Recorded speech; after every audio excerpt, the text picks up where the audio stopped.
Baik Bapak Ibu, acara akan kami mulai. Assalamualaikum warahmatullahi wabarakatuh.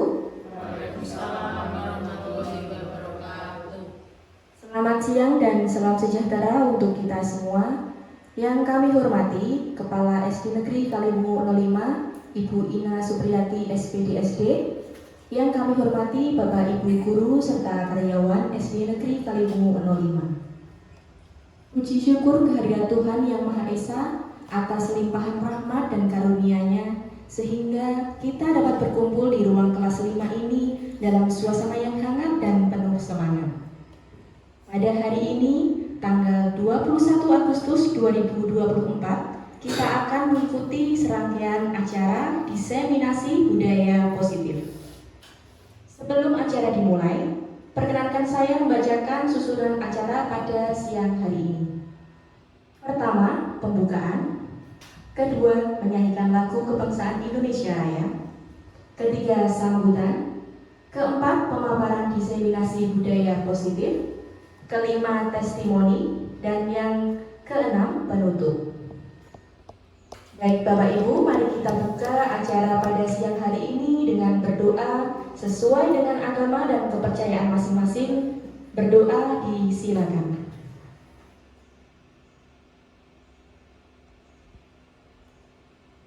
Berdoa selesai. Selanjutnya, menyanyikan lagu kebangsaan Indonesia Raya. Bapak Ibu, kami mohon berdiri.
Bapak Ibu, silakan duduk kembali.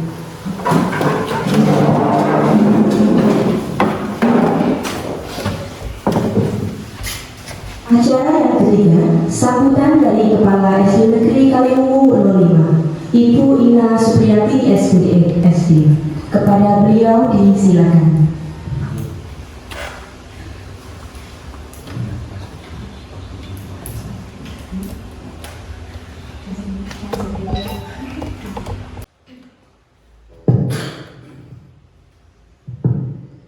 Assalamualaikum warahmatullahi wabarakatuh. Sejahtera untuk kita semua, Bapak Ibu Guru, karyawan dan karyawati SD Kaliwungu 5 yang saya hormati dan saya banggakan. Hari ini saya diberikan waktu untuk menyampaikan sambutan untuk kegiatan yang dilaksanakan dan direncanakan oleh beliau Bapak Untung Pramono bersama Ibu Jarwati dalam rangka diseminasi, yaitu tentang menyebarkan pemahaman dan pengembangan budaya positif di SD Negeri Kaliwungu 05. Kiranya kegiatan ini sangat membawa dampak baik dan memberikan pengaruh positif juga untuk rekan kerja semuanya, memberikan motivasi dan tentunya pada akhirnya membawa dampak baik untuk kinerja dan bisa kita terapkan dalam saat kita melaksanakan tugas. Dan acara hari ini saya nyatakan untuk kita buka bersama, semoga dari awal dan sampai akhir diberikan kelancaran. Dan Bapak Untung Pramono SPD bersama Ibu Jarwati SPD dalam melaksanakan tugas CGP Angkatan ke-11 diberikan kelancaran sampai akhir. Saya akhiri. Wassalamualaikum warahmatullahi wabarakatuh.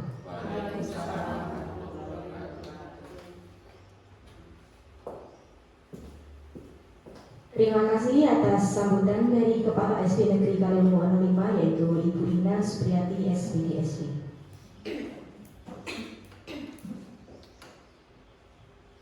Selanjutnya kita akan memasuki acara inti yaitu pemaparan diseminasi budaya positif yang akan disampaikan oleh Bapak Untung Pramono SPD dan juga Ibu Jarwati SPD. Untuk yang pertama akan disampaikan oleh Bapak Untung Pramono, kepada beliau disilakan. Terima kasih Bu Rizka. Assalamualaikum warahmatullahi wabarakatuh. Salam sejahtera bagi kita semua. Om Swastiastu, Namo Buddhaya, salam kebajikan. Kepada yang saya hormati Ibu Ina Supriyati Sarjana Pendidikan selaku Kepala Satuan Pendidikan Formal SD Negeri Kaliwungu 5, yang kami hormati Bapak Ibu Guru Karyawan Karyawati di SD Negeri Kaliwungu 5. Puji syukur kehadirat Tuhan Yang Maha Kuasa yang sudah memberikan kenikmatan, kerahmatan, hidayah inayah kita kepada kita sehingga pada siang hari ini kita dapat berkumpul dalam rangka penyebaran pemahaman dan penerapan budaya positif. Sebelumnya kami ucapkan terima kasih atas bantuan Bapak Ibu Guru semuanya sudah menghadiri undangan dari saya, Untung Pramono Sarjana Pendidikan, dan rekan saya Ibu Jarwati Sarjana Pendidikan selaku calon guru penggerak angkatan ke-11. Langsung saja ke materi.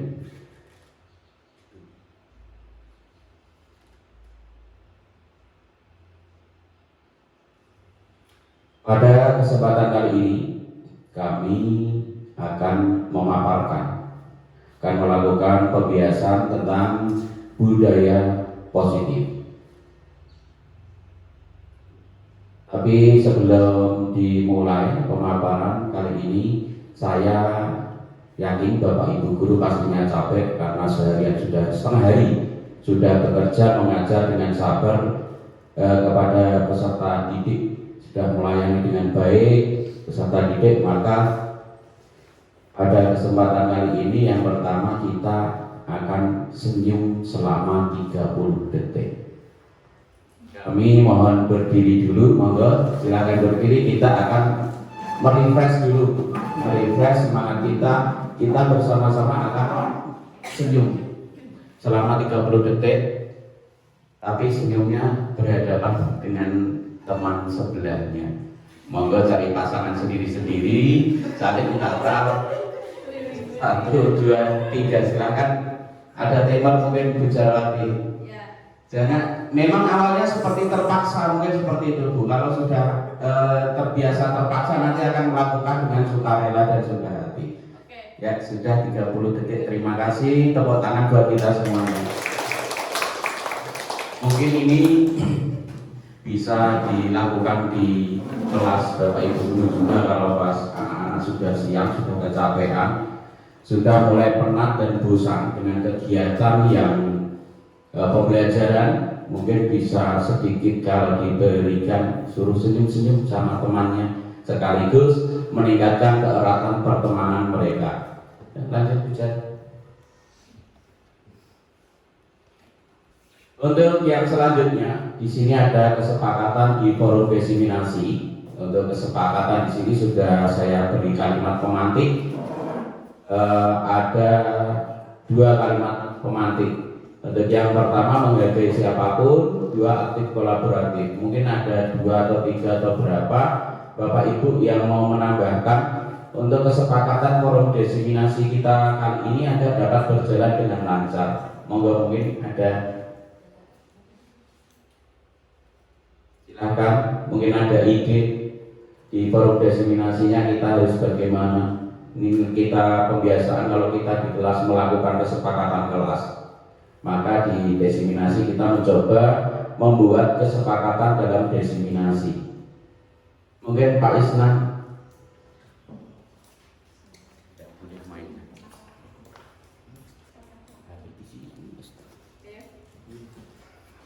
Monggo Pak Isna apa? Denny. Tepat waktu. HP di silen. Ya silakan, nanti bisa ditambahkan ya Bu Jarwati. Terima kasih. Ke langkah selanjutnya.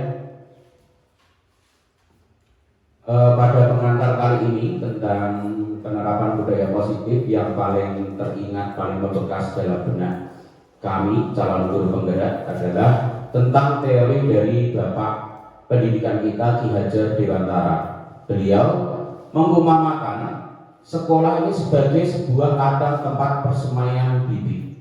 Agar bibit bisa berkembang secara maksimal, maka petani dapat memperbaiki kondisi tanah dengan memelihara bibit tanaman, memberi pupuk dan air, membasmi ulat-ulat atau jamur yang mengganggu hidup bibit tanaman dan lain sebagainya. Jadi kalau di sekolah ini bisa diumpamakan atau diibaratkan sebagai lahan tempat untuk bertanam. Jadi di sini kita bisa melihat bahwa menurut teori Ki Hajar Dewantara, di lahan ini kita sebagai guru itu menanam atau kita mempunyai murid-murid impian. Kalau dianalogikan dalam tanaman, pastinya tanaman itu mempunyai kebutuhan sendiri-sendiri. Ada tanaman yang mungkin kurang sehat, tanaman itu butuh obat, misalnya pestisida. Tetapi jika kita si tanaman tersebut membutuhkan pestisida atau obat pestisida tersebut diberikan fungisida, maka hal itu tidak dibutuhkan dalam tanaman. Apakah hal itu akan bermanfaat Bapak Ibu? Apakah akan bermanfaat secara maksimal ketika misalnya tanaman padi itu terserang penyakit jamur, tetapi diberikan insektisida atau obat untuk serangga? Apakah itu bermanfaat?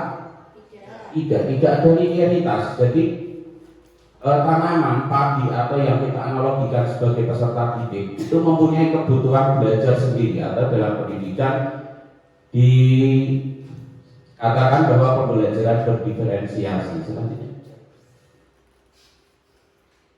Nah, di sini tadi sudah dari awal saya mengatakan tentang budaya positif. Sebetulnya budaya positif itu apa?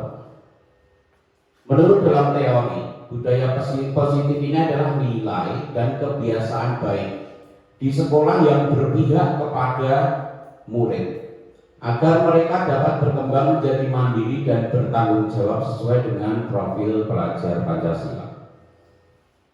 Kemudian di dalam budaya positif itu ada 8 aspek yang menjadi konsep inti dalam budaya positif. Untuk yang pertama adalah perubahan paradigma belajar. Di sini kalau kita flashback tentang teori pembelajaran sebelumnya.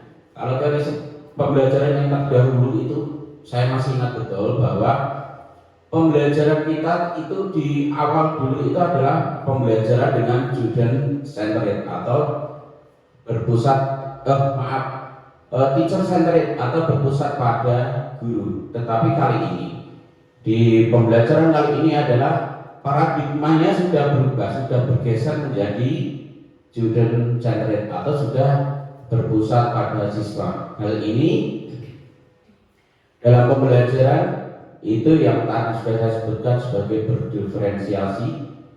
Kita tahu mana kebutuhan murid.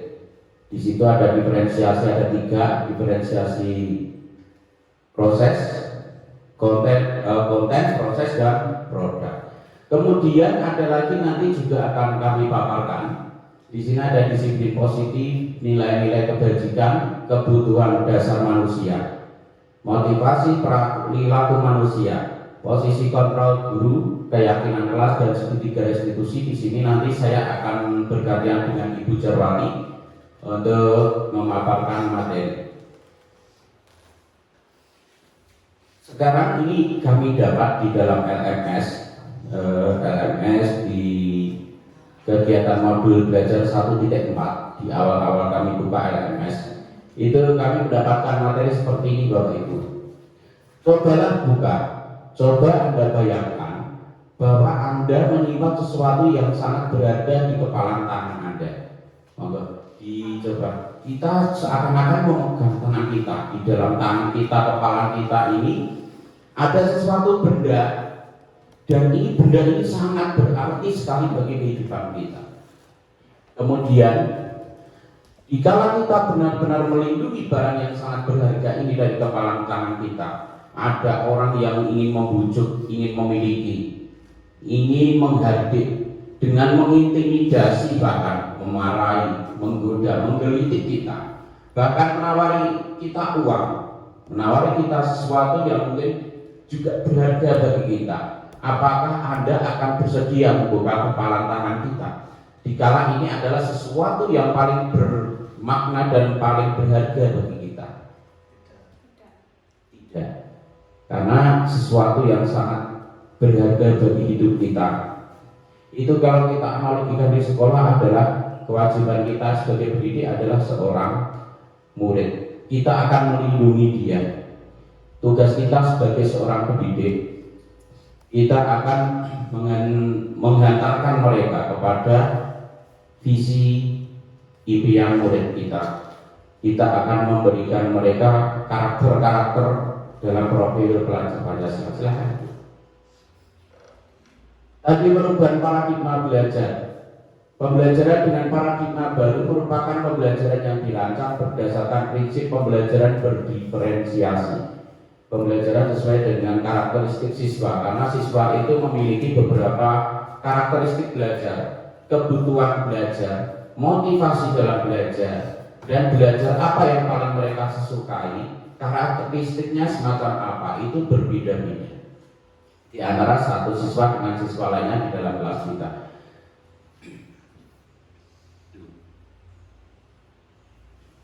Nah, sehingga para peserta didik belajar kalau sudah disesuaikan dengan kebutuhannya, maka perkembangan sesuai teori psikologi modern ini dapat menghantarkan mereka kepada profil pelajar Pancasila. Kalau tadi ada pembelajaran yang berdiferensiasi, itu ada 3 tadi: berdiferensiasi konten, berdiferensiasi proses, dan berdiferensiasi produk. Di sini siswa kita lihat dulu, kita akan lakukan awal tes, awal diagnostik. Kita pelajari apa kebutuhan belajar mereka, apakah visual, auditori, ataupun kinestetik. Di situ mereka punya minat belajar sendiri-sendiri, gaya belajar sendiri dengan karakteristik mereka masing-masing.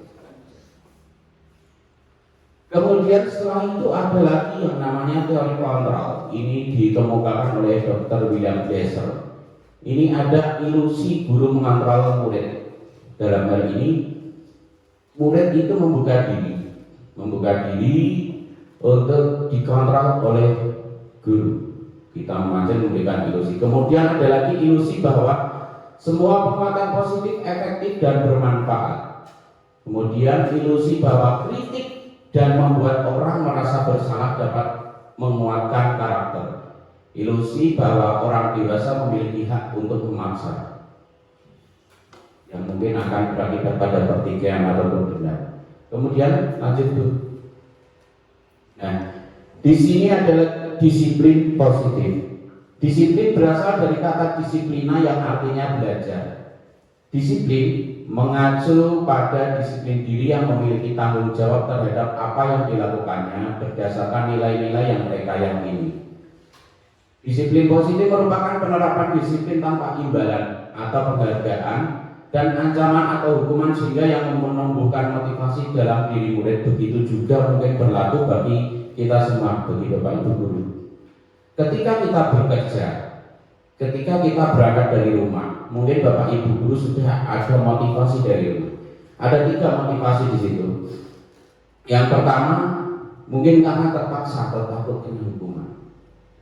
Kita berangkat dari rumah, wah nanti saya terlambat, saya takut nanti kena hukuman misalnya. Nanti telat ginjer nanti ada apa gitu.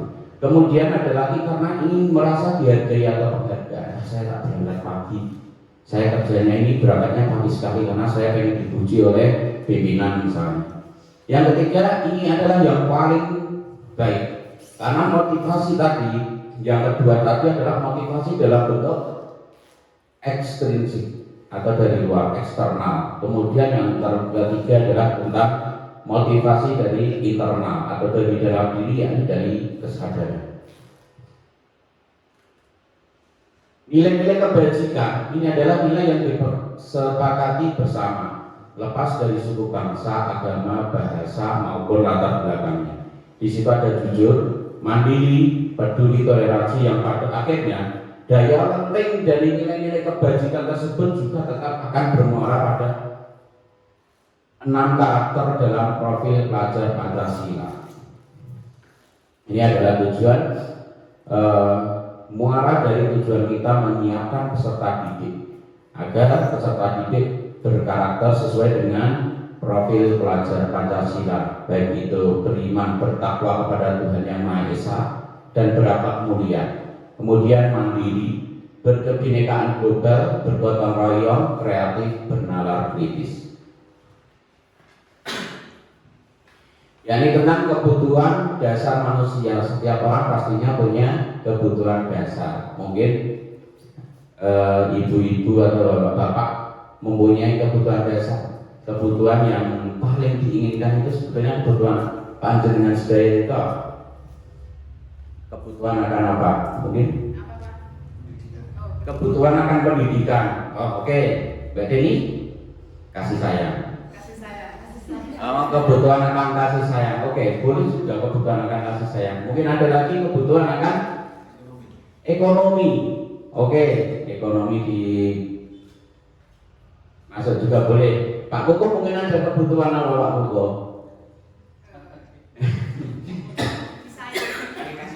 Dikasih sayang, sama seperti saya juga seperti itu Pak Koko Bu Dewi. Kebutuhan akan kasih sayang. Nah, setiap tindakan seseorang ini memiliki tujuan tertentu untuk memenuhi kebutuhan dasarnya. Ketika kelima kebutuhan dasar terpenuhi, maka seseorang akan tumbuh dengan seimbang dan bahagia. Tetapi akan berkebalikan atau sebaliknya, ketika kebutuhan dasar mereka itu tidak terpenuhi, maka seseorang akan mengalami emosi negatif yang mendorong mereka melakukan sesuatu yang bertentangan dengan nilai-nilai kebajikan. Jadi contoh tadi ada yang menjawab kebutuhan kasih sayang, memang ada. Apalagi ibu-ibu membutuhkan kasih sayang bapak-bapak juga. Jadi ketika kebutuhan kasih sayang ini terpenuhi oleh pasangan kita di rumah, ketika ibu-ibu tadi sudah mengutarakan butuh kasih sayang, begitu juga yang bapak-bapak Pak Kukuh tadi mengutarakan bahwa butuh kasih sayang. Ketika kebutuhan kasih sayang itu tidak terpenuhi, ketika ibu-ibu ini kebutuhan kasih sayang, pengen diberikan kasih sayang, perhatian, misalnya pengennya pergi diantar, itu ketika pasangan tidak mau mengerti, bapak-bapak tidak menguasai tentang kebutuhan dasar manusia ini, maka akan terjadi sesuatu yang tidak diinginkan. Kemungkinan besar adalah gesekan atau emosi, mungkin akan jadi padu kalau dalam Jawanya padu. Jadi akan ada sedikit pertengkaran. Ini adalah kebutuhan kasih sayang. Ada lagi tentang bertahan hidup. Tadi diutarakan Pak Gunawan bahwa butuh tentang ekonomi. Ini bertahan hidup ini adalah tentang kebutuhan makanan, pakaian, kesehatan. Begitu juga kebutuhan ini adalah kebutuhan dasar manusia, baik siswa ataupun kita juga membutuhkan memenuhi kebutuhan dasar. Kemudian tentang penguasaan. Kebutuhan dasar tentang penguasaan atau ingin terlihat berkuasa, ingin menunjukkan powernya. Ini adalah penguasaan terhadap harga diri, prestasi, kemudian diakui kekuatannya, diakui kekuasaannya. Jika pengen sangat berkuasa di dalam komunitas ataupun kelompok, kemudian kebebasan, kebutuhan akan kebebasan. Mungkin bapak-bapak juga butuh diberikan kebebasan seperti itu. Apalagi Pak Isnan yang baru saja menikah, mungkin pengen diberikan kebebasan. Nah, dalam kebebasan itu apa? Pak Isnan, kita akan melihat di situ. Kebebasan adalah mandiri, memiliki pilihan dan mencoba hal-hal yang baru. Yang terakhir adalah kebutuhan dasar manusia tentang kesenangan, baik itu bermain, humor, sukanya humor, sukanya gojek, antusias, sukanya sangat termotivasi untuk antusias melakukan apapun. Nah, dalam mencukupi kebutuhan dasar, di sini ada contoh kasus. Contoh kasus yakni studi kasusnya Ibu Zulaika. Guru kelas 3 sedang bingung menghadapi ulah salah satu murid di kelasnya, Tommy namanya. Beberapa anak telah mengeluhkan Tommy yang seringkali meminta bekal makan siang mereka dengan paksa. Jika Anda menghadapi situasi seperti Ibu Zulaika, apa yang Anda lakukan? Ketika murid Anda dalam kelas sukanya meminta bekal makan temannya, apa yang akan Anda lakukan? Menurut Anda kira-kira apa alasannya? Alasannya si Tommy atau Doni tadi melakukan hal itu si Tommy. Alasan dia apa? Kok dia meminta bekal temannya? Lapar. Bisa lapar. Usil, Pak. Usil, mungkin karena anaknya usil. Ada lagi mungkin Tidak bawa bekal. tidak bawa bekal, tidak disiapkan bekal. Kita coba bicara lagi. Di sini ada beberapa kemungkinan kenapa si Doni melakukan hal seperti itu, meminta makanan. Next. Untuk yang pertama alasannya karena ia lapar dan orang tuanya tidak membawakannya bekal makan siang. Maka dalam hal ini kalau kita lihat, kita sinkronkan dengan 5 kebutuhan dasar manusia tadi yang kita bahas adalah, maka kebutuhan dasar yang sedang berusaha dipenuhi oleh Tommy adalah kebutuhan untuk bertahan hidup atau survival. Nah, di situ Tommy kebutuhan bertahan hidup untuk mencukupi kebutuhannya, dia meminta makanan dari teman. Mungkin dalam hal ini Bapak Ibu guru bisa mengantisipasi atau bisa memberikan solusi atas permasalahan si Tommy ini. Bagaimana dia kebutuhannya akan bertahan hidup. Mungkin takut mati begitu ya, enggak takut mati. Mungkin karena kelaparan, jadi karena terlalu lapar, takut lapar nanti saya takut sakit perut, asam lambung saya naik, anaknya, sehingga dia akan melakukan cara-cara seperti itu, mengambil bekal makanannya. Itu ada kemungkinan. Kemudian next tuh, untuk alasan kedua,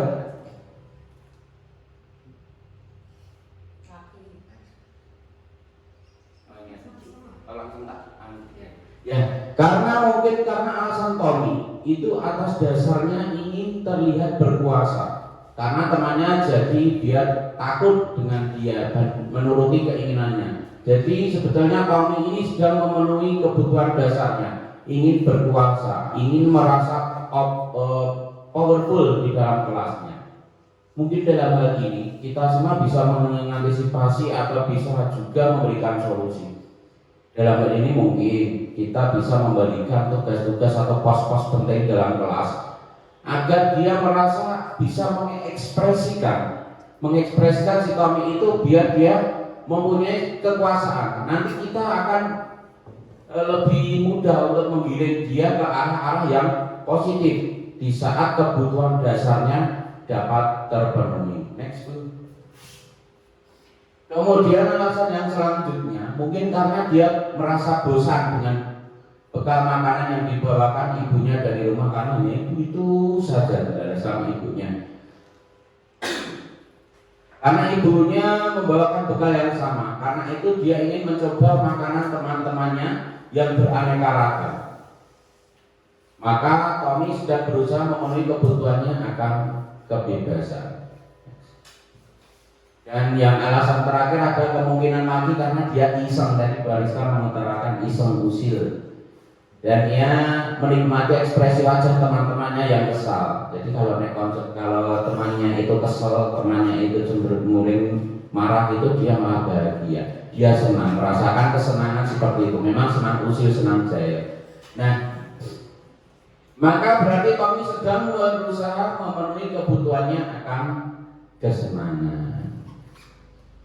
Nah, di sini ada 3 motivasi perilaku manusia. Dalam motivasi perilaku manusia itu dibagi menjadi 3, yakni yang pertama tadi yang tadi sudah saya sebutkan di awal.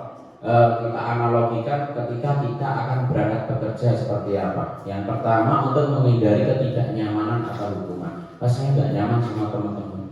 Ini masih bersifat motivasi secara internal atau eksternal.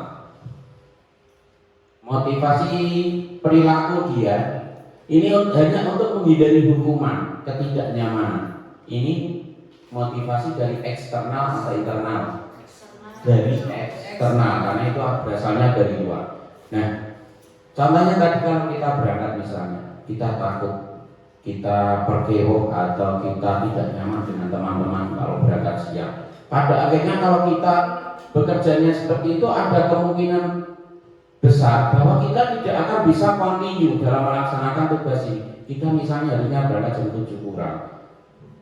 Besok saya ini agak kesiangan, besok jam 7 kurang 5. Aku berkeruh karo kanca-kanca, berkeruh dengan teman-teman.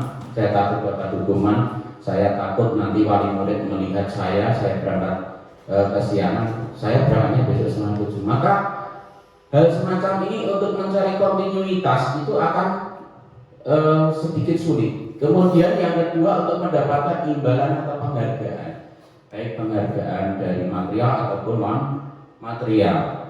Misalnya diberikan sebagai siswa, misalnya kita kembali lagi ke siswa. Siswa pengennya mendapatkan imbalan dari gurunya, ingin mendapatkan penghargaan dari temannya, dari gurunya, dari guru lain, wali kelas lain, dari bapak ibu, dari ibu kepala sekolah. Misalnya siswanya pengen, aku itu pengennya berangkat pagi, aku itu pengennya pintar, tetapi hanya ingin mendapatkan penghargaan atau imbalan. Saya pengennya juara 1 biar nanti saya diberikan sepeda oleh ibu. Saya pengen coba juara 1 di kelas karena setiap akhir semester bapak ibu guru sudah siap memberikan imbalan atau hadiah. Jadi hal semacam ini adalah motivasi yang masih juga bersifat eksternal. Jadi belum menggugah rasa dari dalam diri siswa itu sendiri. Dan yang terakhir adalah untuk menjadi orang yang mereka inginkan.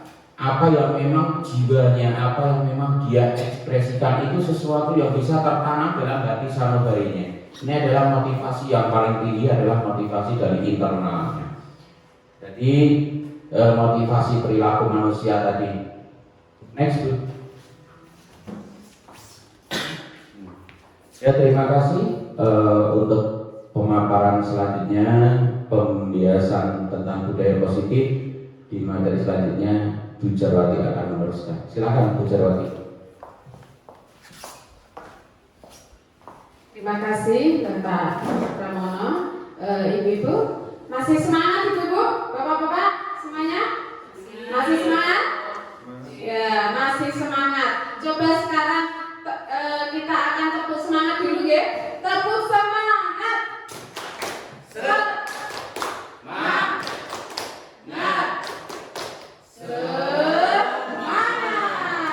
Terima kasih. Ya, baik. Bapak Ibu guru, saya akan melanjutkan pemaparan dari Bapak untuk Pramono. Di sini saya akan memaparkan tentang perbedaan hukuman, konsekuensi, dan restitusi. Bapak Ibu semuanya, yang pertama adalah hukuman. Apa yang dimaksud kira-kira hukuman itu ya Bapak Ibu? Ya, sudah Bapak Ibu perhatikan di sini bahwa hukuman itu biasanya tidak terencana atau tiba-tiba. Kemudian murid tidak tahu apa yang akan terjadi dan bersifat satu arah. Nah, berupa hukuman fisik atau psikis.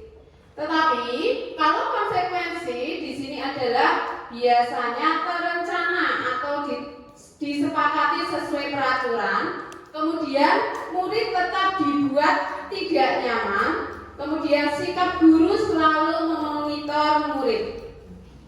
Baik Bapak Ibu, selanjutnya adalah restitusi. Di sini adalah tahap di mana proses menciptakan kondisi bagi murid untuk memperbaiki kesalahan dan proses kolaboratif yang mengajak murid untuk mencari solusi sendiri, di mana tahap restitusi ini ya biasa digunakan untuk memecahkan masalah anak-anak dalam pembelajaran. Baik, Pak. Nah, di sini ada pertanyaan Bapak Ibu. Hukuman atau konsekuensi mencatat 100 kali di dalam buku kalimat, saya tidak akan terlambat lagi karena terlambat ke sekolah. Kira-kira ini yang mana Bapak Ibu? Hukuman atau konsekuensi? Hukuman. Coba jawabannya Pak Mono. Oh iya, hukuman, betul. 100 buat Bapak Ibu. Semangat, tepuk tangan. Ya, baik Pak Mono, selanjutnya. Nah, ini ada soal lagi Bapak Ibu. Membersihkan tumpahan air di meja tulis karena tersenggol pada saat belajar. Kira-kira hukuman atau konsekuensi Bapak Ibu? Ya, konsekuensi. Lagi ada jawaban yang lain? Sudah ya. Coba Pak Ontong. Iya, jawabannya ada konsekuensi. Ya, 100 lagi buat Bapak Ibu semuanya. Ya. Lanjut Pak. Nah, di sini juga ada soal lagi. Hukuman atau konsekuensi. Murid diminta bertelanjang kaki sepanjang hari karena tidak menggunakan sepatu warna hitam sesuai peraturan sekolah. Kira-kira apa? Ada yang hukuman, ada yang konsekuensi. Kira-kira jawabannya apa ya?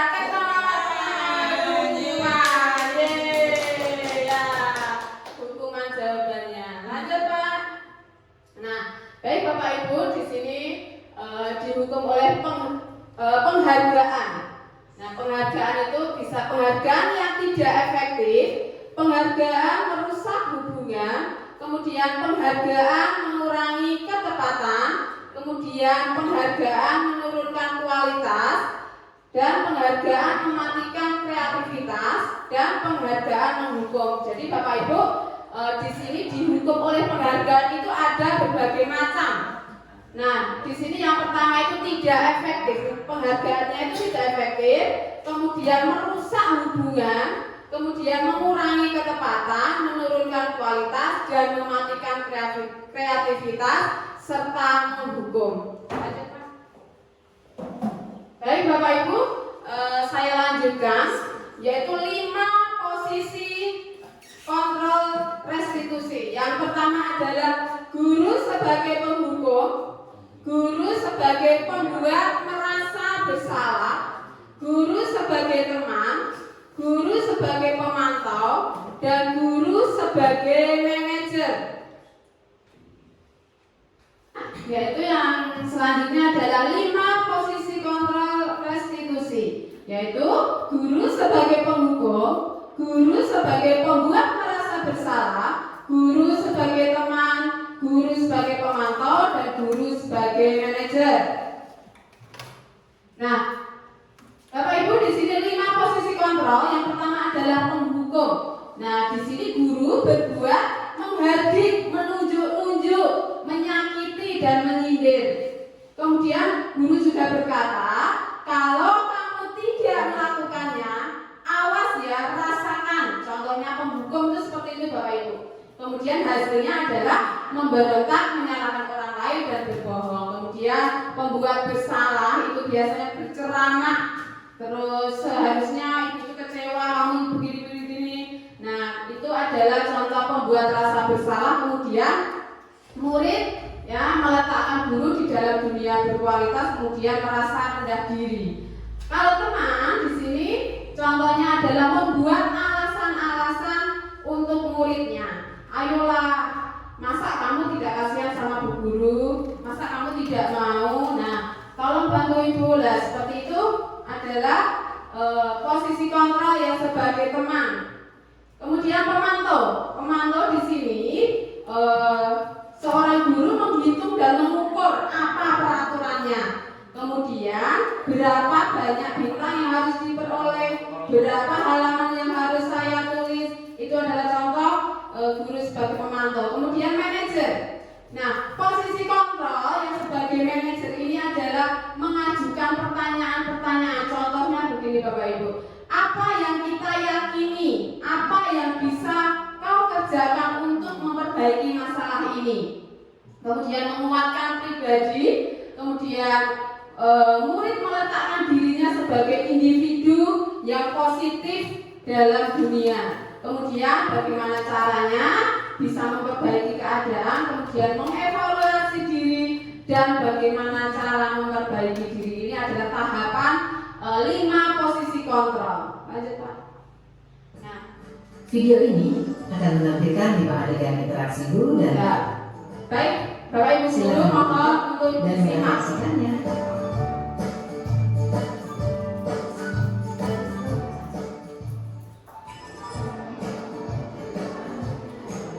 Pagi anak-anak, silakan PR yang kemarin diberikan diletakkan di meja. Anton, kamu sudah mengerjakan belum? Belum mengerjakan saya Bu. Kamu selalu ya nggak ngerjain PR.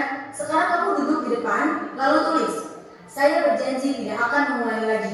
Saya berjanji akan berusaha menjadi murid yang rajin belajar sampai pelajaran saya selesai. Yang kedua Bapak Ibu ya, yang kedua. Pagi anak-anak, hari ini ada tugas ya.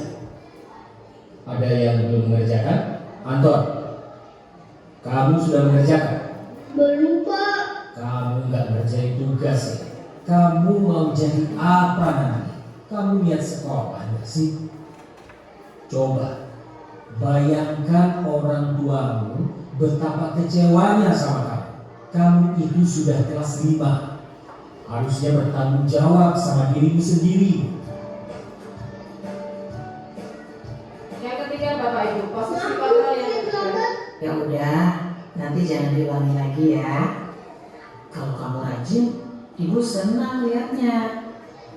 Ya, lain kali tepat waktu ya masuknya. Tos dulu dong. Kita kan teman. Wah, jadi kalau aku selamat lagi, apa ya? Yang keempat Bapak Ibu, Kamu kok nggak pakai baju olahraga? Bapak catat kamu sudah 3 kali loh nggak ikut olahraga bulan ini. Iya Pak, 3 kali berarti saya dapat sanksi Pak. yang kelima sebagai manajer. Ini Bu, saya mengumpulkan tugas. Maaf ya Bu, saya terlambat mengumpulkan tugas. Kenapa kamu terlambat mengumpulkan tugas? Iya Bu, saya kalau sore banyak ibu jaga warung, gak sempat ngerjain tugas. Kira-kira nih, apa yang bisa kamu perbaiki supaya kamu bisa mengerjakan tugas tepat waktu? Coba, kapan biasanya kamu membantu ibu jualan? Setiap benar sampai jam 8 malam Bu. Bagaimana kalau kamu membuat jadwal? Kapan kamu akan mengerjakan tugas? Oh gitu ya Bu, saya coba deh Bu, terima kasih Bu. Baik Bapak Ibu, setelah kita melihat videonya, mari kita berefleksi. Kira-kira kita Video ini itu akan guru yang menunjukkan bagaimana ya Bapak Ibu? Yang mana ya? Posisi kontrol yang bagaimana? Teman, penghukum, atau manajer, Kira-kira Bu Nurul sebagai guru sebagai apa? Seperti apa? Manajer ya? Ya, manajer. Ya. Jangan sampai penghukum ya, Bu. Bukan. Ya. Lanjut Pak Mama. Nah, keyakinan kelas. Ya, Bapak Ibu, mengapa keyakinan kelas? Mengapa tidak peraturan kelas saja? Kira-kira jawabannya bagaimana? Kenapa kok keyakinan kelas, tidak peraturan kelas? Kira-kira bisa kenapa ya? Karena kalau keyakinan itu atas kesepakatan bersama, jadi anak bisa melakukannya secara ikhlas gitu. Oh ya, mungkin ada yang lain? Ya, jadi benar, keyakinan kelas itu adalah keyakinan yang dibuat bersama, disepakati bersama, dilakukan bersama. Nah, sedangkan peraturan kelas itu biasanya hanya dipajang biasanya di papan, di dinding, kemudian sudah tertulis peraturan-peraturan kelas.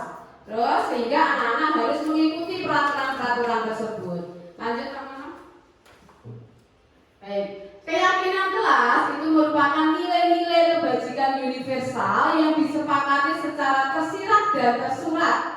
Nilai-nilai kebajikan pada keyakinan itu akan lebih memotivasi seseorang dari dalam, sehingga seseorang akan lebih tergerak dan bersemangat untuk menjalankan keyakinannya daripada hanya sekedar mengikuti serangkaian peraturan tertulis tanpa makna. Jadi keyakinan kelas tadi adalah nilai-nilai kebajikan universal yang disepakati secara tersirat dan tersurat. Jadi di sini nilai-nilai kebajikan ini pada keyakinan kelas ini akan lebih memotivasi siswa di dalam kelas. Lanjut Pak. Baik Bapak Ibu, kita mau mendengarkan dan melihat video dari pembuatan keyakinan kelas dari Bapak Untung Pramono, wali kelas 6. Monggo Pak. Bagaimana kabar kalian hari ini? Baik. Luar biasa. Terima kasih semuanya. Pada kesempatan kali ini kita akan memulai sesuatu yang sangat luar biasa di kelas kita. Apakah sesuatu itu? Belum, kita akan masuk ke kelas pembelajaran. Di pertemuan-pertemuan selanjutnya kita akan bersama-sama membuat kesepakatan kelas. Mungkin di kelas sebelumnya sudah pernah membuat kesepakatan kelas juga. Di kelas 5, kelas 4. Baik. Ketika aku akan membagikan posting. Nanti kalian akan mengisi BAP yang baik-baik untuk membangun kesepakatan kelas. Kesepakatannya nanti kalian akan tulis di sini di post-it, nanti kita harus sendiri-sendiri papan tulis. Nanti kita bersama-sama akan menandatangani setelah jadi kesepakatan kelas kita bersama-sama. Silakan tulis dulu.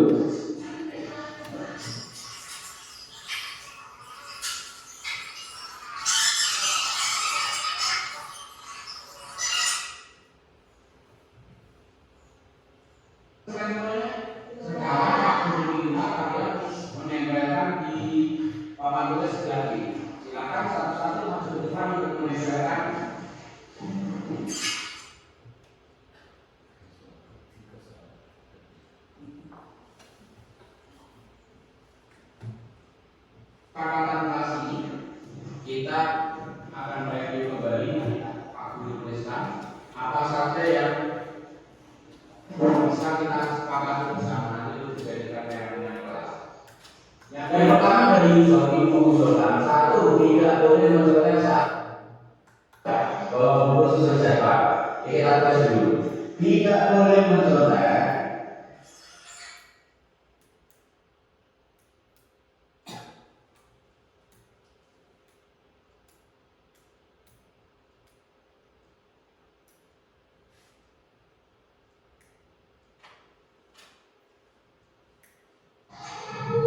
Dari sini silakan. Dari sini. Bagian ya. Yuk, sekarang kita duduk di tempat masing-masing. Kembali lagi ke tempat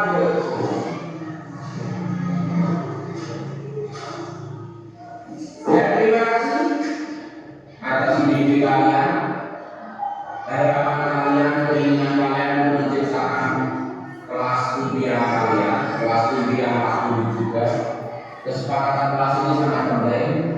Ini adalah tata aturan yang kita buat bersama-sama dengan didik kalian yang luar biasa. Kesepakatan tahun 2024, 2025 kita jadikan keyakinan kelas.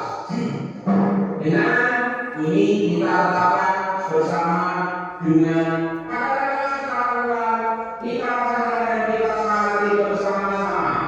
Siap, siap, siap, laksanakan. Terima kasih kepada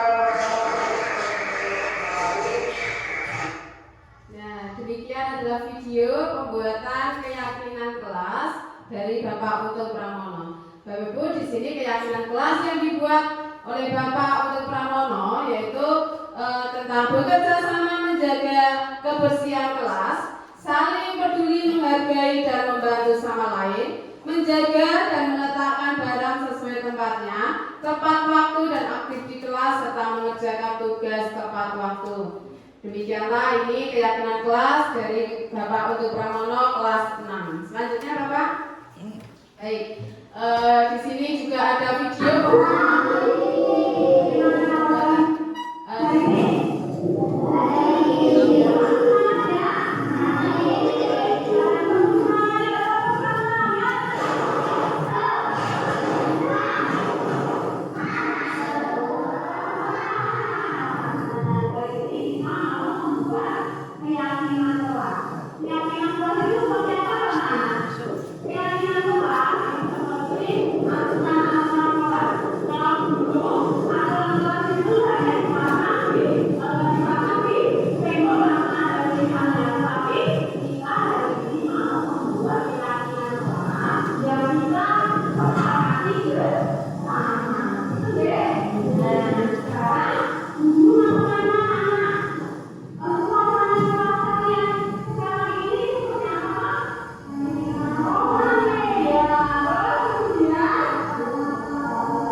selanjutnya yaitu tentang menstabilkan identitas. Pada tahap ini, peserta didik diajak untuk tenang dan kembali ke suasana hati di mana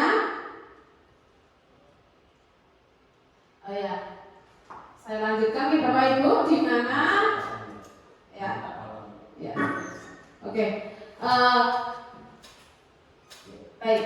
Jadi keyakinan kelas yang dibuat oleh Ibu Jarwati saya sendiri ya di kelas 5 di sekolah saya, yaitu yang pertama adalah menjaga kebersihan kelas, mengikuti pembelajaran dengan baik atau tertib, kemudian saling menghargai, disiplin dan bertanggung jawab. Ini adalah keyakinan kelas yang disepakati oleh anak-anak dan dilaksanakan bersama-sama. Siap? Baik Pak? Lanjut Pak. Kemudian segitiga restitusi. Di sini, segitiga restitusi adalah suatu proses dialog dalam membantu anak memperbaiki masalahnya sendiri. Nah, di sini ada 3 tahapan Bapak Ibu. Yang pertama adalah menstabilkan identitas, kemudian validasi tindakan yang salah, kemudian menanyakan keyakinan. Lanjut Pak. Baik. Menstabilkan identitas. Pada tahap ini, peserta didik diajak untuk tenang dan kembali ke suasana hati, di mana proses belajar dan penyelesaian masalah bisa kita lakukan. Jadi guru di sini dapat mengucapkan kata-kata sebagai berikut. Berbuat salah itu tidak apa-apa, Nak. Tidak ada manusia yang sempurna. Saya juga pernah melakukan kesalahan seperti itu. Kita bisa menyelesaikan masalah ini. Bapak Ibu tidak tertarik mencari siapa yang salah, tapi Bapak Ibu ingin mencari solusi dari permasalahan ini. Kamu berhak merasa begitu. Apakah kamu sedang menjadi teman yang baik buat dirimu sendiri? Ini adalah cara menstabilkan identitas siswa. Lanjut Pak. Kemudian validasi tindakan yang salah. Tahapan di sini yaitu validasi tindakan yang salah adalah perbuatan yang salah pada peserta didik seringkali dilakukan untuk memenuhi kebutuhan dasar pada manusia. Nah, di sini guru harus mampu memahami maksud perbuatan murid. Guru juga dapat mengucapkan, padahal kamu bisa loh melakukan lebih buruk dari ini ya. Kamu pasti punya alasan mengapa melakukan hal itu. Kamu patut bangga pada dirimu sendiri karena kamu telah melindungi sesuatu yang penting buatmu. Kamu boleh mempertahankan sikapmu itu, tapi kamu harus menambahkan sikap yang baru. Lanjut Pak. Nah, di tahap menanyakan keyakinan. Pada tahap ini, peserta didik itu dihubungkan dengan nilai-nilai yang dia yakini dan menjadi orang yang dia inginkan. Guru bisa mengatakan atau mengucapkan apa yang kita percaya sebagai kelas atau keluarga. Apa nilai-nilai umum yang kita telah sepakati? Apa bayangan kita tentang kelas yang ideal? Kemudian, kamu mau jadi orang yang seperti apa? Lanjut Pak. Nah, ini adalah contoh video penerapan segitiga restitusi.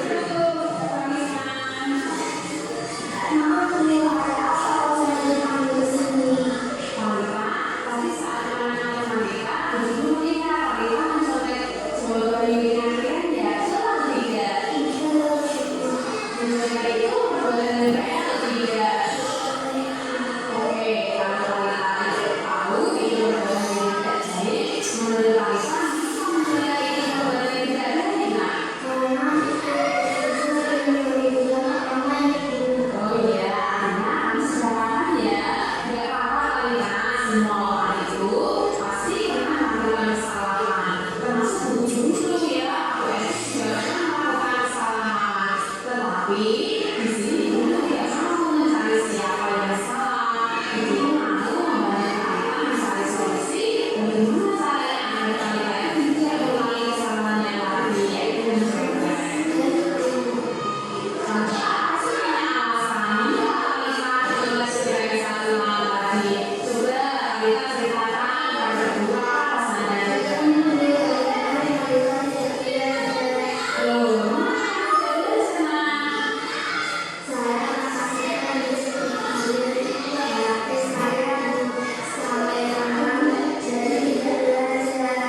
diskusi hari ini kita lanjutkan istirahatnya dulu ya.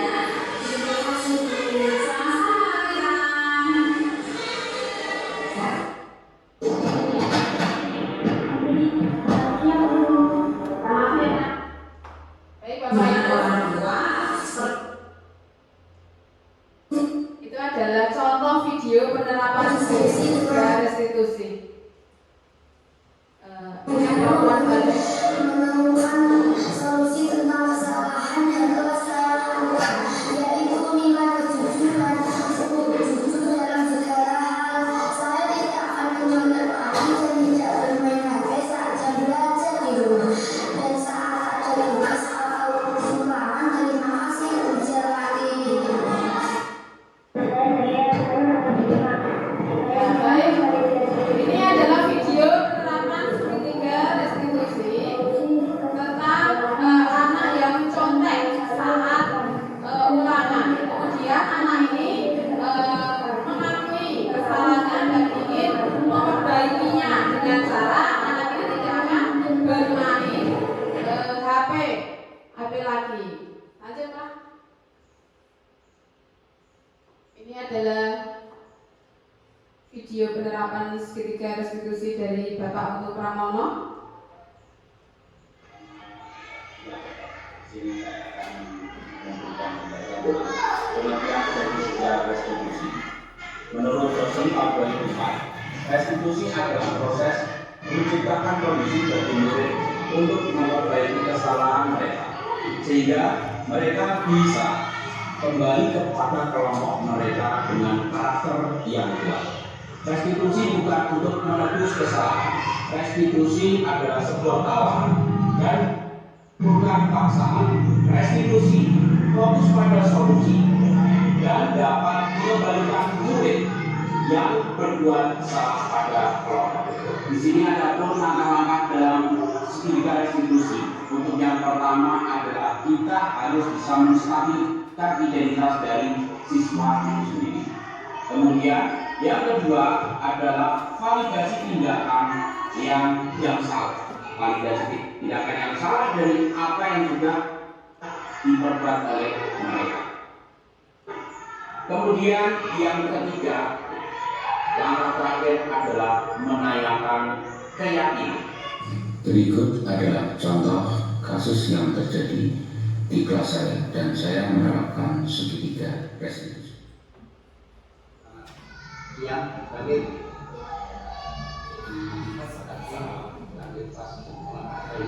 ada sesuatu yang berbeda dari teman-teman.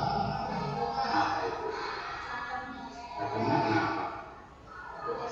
Oke, siapa? Kadang-kadang temannya. Oh,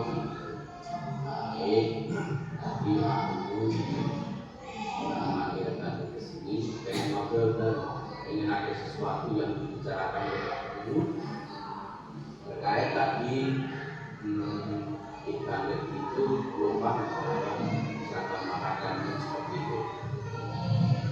Jadi begini, iklan merasa kalau tadi pakai seragamnya beda dengan temannya gitu. Merasa besar enggak? Tidak merasa besar. Merasa besar. Sedikit ya, merasa besar tapi sedikit. Sesuai pengertian itu. Jadi semua orang itu kan pernah melakukan kesalahan.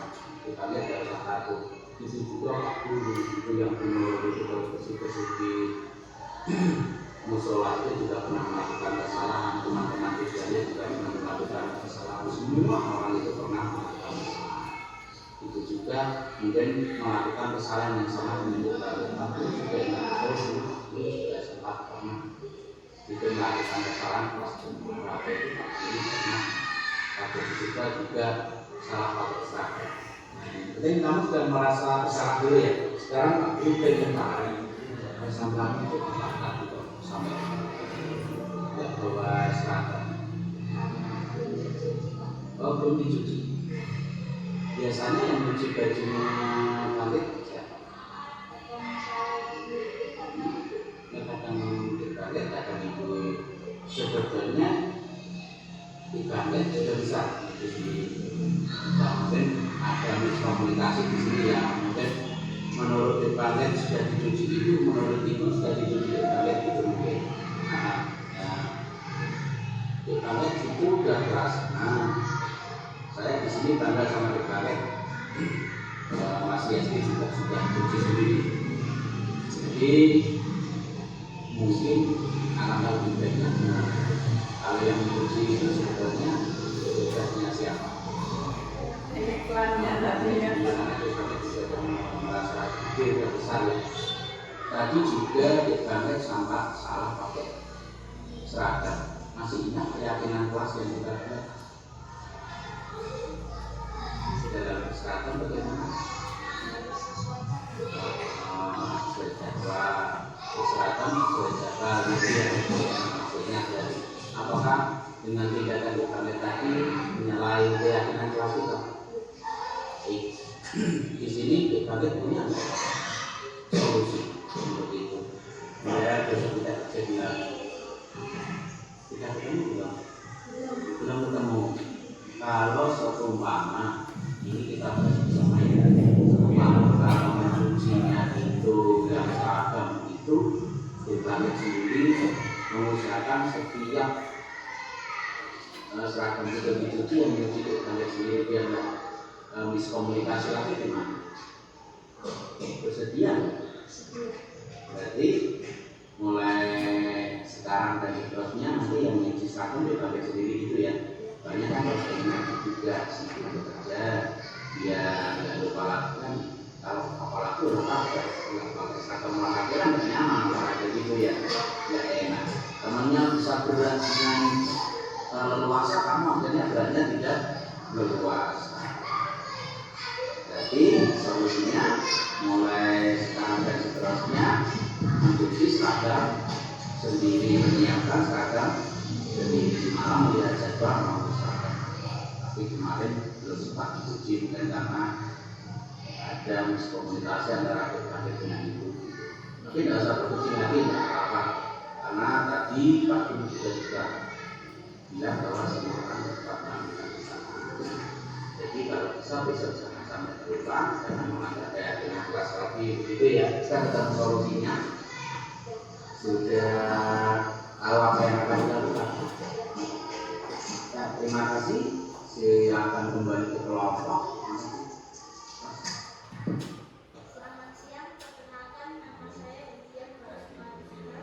Saya siswa kelas 6 dari Pak Untung Pramono. Saya siswa yang tadi melakukan musyawarah dengan kita memakai seragam olahraga pada saat jam PJK.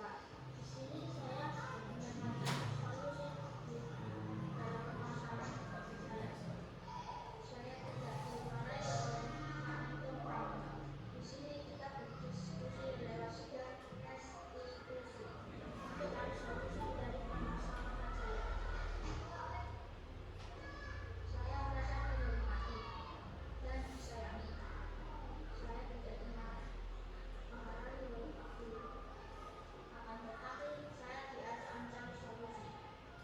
Terima kasih Pak Untung Pramono yang mencari solusi bersama saya. Selamat siang, terima kasih. Baik, Bapak Ibu, itu adalah contoh video penerapan segitiga restitusi. Di sini demikian paparan kami dari Bapak Untung Pramono dan saya sendiri. Saya mengucapkan terima kasih. Sebelum saya mengakhirinya, saya akan membacakan pantun Bapak Ibu. Meja tangan harus dipernis. Digarapnya di hari Kamis, pendidikan akan berbuah manis jika kita bersikap optimis. Baik, waktu saya kembalikan ke pembawa acara.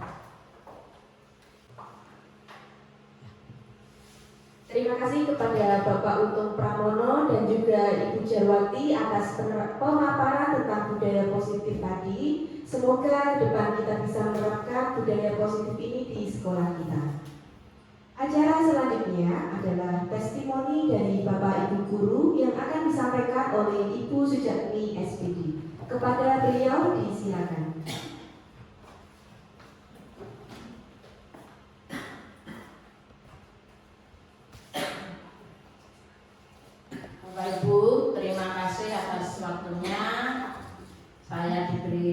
kesempatan untuk menyampaikan testimoni pada pertemuan siang hari ini, yaitu diseminasi CGP Angkatan 11 yang disampaikan oleh beliau Bapak Untung Pramono SPD dan Ibu Jarwati SPD. Menyimak dari penjelasan beliau berdua sangat bagus dalam melaksanakan tugas-tugasnya dalam menyampaikan segala sesuatu terkait dengan pembelajaran maupun dalam penanganan anak yang bermasalah. Itu jika mengimbas ke guru-guru yang lain itu memang sangat bagus dan kita harapkan seperti itu, sehingga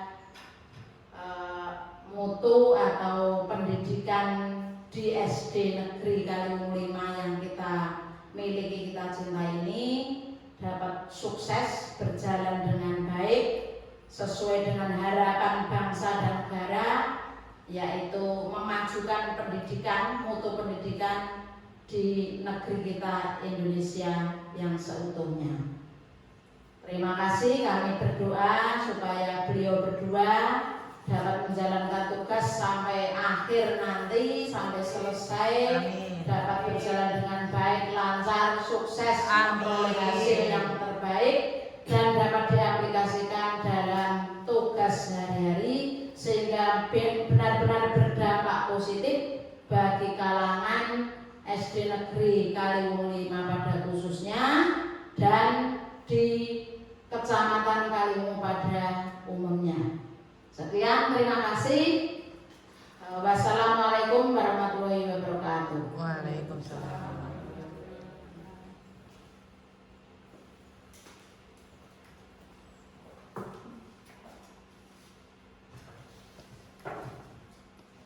Bapak Ibu yang berbahagia, alhamdulillah rangkaian acara diseminasi budaya positif pada siang hari ini sudah terlaksana dengan baik.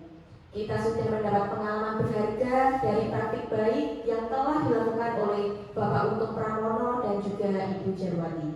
Mudah-mudahan materi yang sudah disampaikan bermanfaat dan membuat kita semua tergerak untuk mengikuti praktik baik yang telah dilakukan. Demikianlah acara diseminasi budaya positif pada siang hari ini. Terima kasih atas perhatian Bapak Ibu sekalian. Saya mohon maaf apabila ada salah kata dan perbuatan. Wassalamualaikum warahmatullahi wabarakatuh. Waalaikumsalam warahmatullahi wabarakatuh.